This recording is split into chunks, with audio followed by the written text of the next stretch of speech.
This is the story of a queen who didn't hide behind a veil. She chose the blade, she led an army, she fought a war. This is the story of Rani Laxmi Bai, the lioness of Jhansi. Once upon a time in the northern Indian city of Varanasi, there lived a warrior queen. They called her the lioness of Jhansi. But that's not the story we're going to tell today. Today, we will talk about how she became the lioness of Jhansi. In another kingdom, far away from Jhansi, lived a princess named Mani. She was born on March 19, 1835.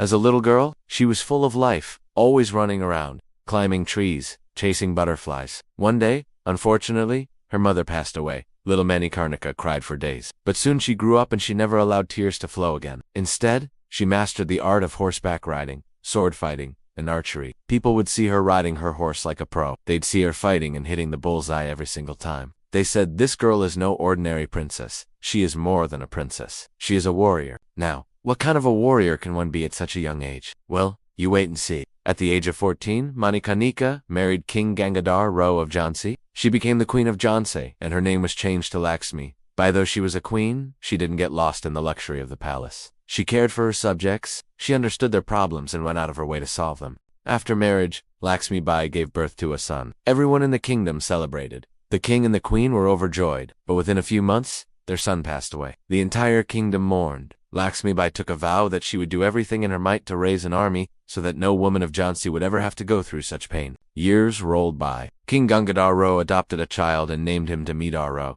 He was to become the next king of Jhansi. Soon after, King Gangadhar also passed away. This meant the young prince Damodar Rao was now the king of Jhansi, so Laxmi Bai took charge of the kingdom. Now, even though she was a queen, according to the rules, only men could inherit the throne. But Laxmi Bai didn't care about the rules. She worked for the welfare of Jhansi and its people. She took interest in education and military reforms. She helped farmers, she set up schools, she built roads, and most importantly, she made sure that her army was well trained. Men loved her and women adored her. Everyone respected her. They called her the lioness of Jhansi. Then came the year 1857. It was a fateful year for India. A revolution was brewing. Soldiers of the East India Company were being humiliated. They were angry, and they wanted revenge. The spark of revolution ignited, but it needed a leader. It needed someone who could take the revolutionaries to victory. Meanwhile, the British were enjoying their power. They looked down upon Indians. They exploited the weak and ruled like emperors. The British had a policy. It was called the doctrine of lapse. What did it say? Any kingdom which did not have a biological heir would automatically become a part of the British Empire. Now, when King Gangadhar Rao adopted Damodar, he broke the tradition of adoption. The British used this to their advantage. They told Laxmi Bai, according to the doctrine of lapse,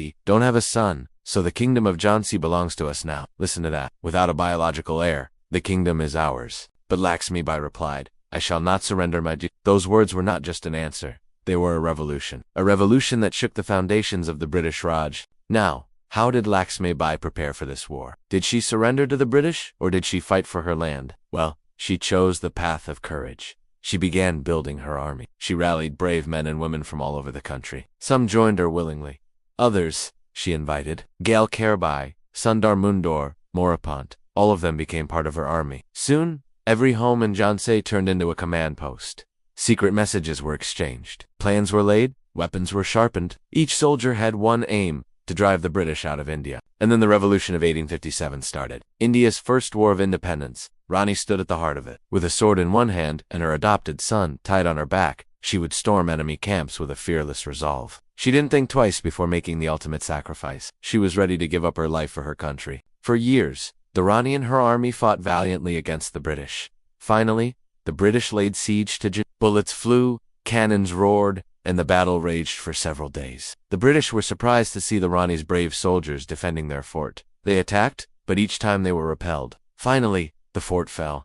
The Rani and her soldiers were outnumbered. They had no choice but to escape. So they left Jhansi and headed toward Gwalior. Even in the face of defeat, the Rani's spirit was not broken. She kept marching ahead. She wanted to regroup and resume the fight. June 17, 1858, the Queen and her army reached the battlefield of Gwalior. They fought bravely, but they were outnumbered. The Queen knew she wouldn't win this battle, but she did not surrender either. She fought until her last breath. On that day, the Queen attained martyrdom. She didn't let her body fall into enemy hands.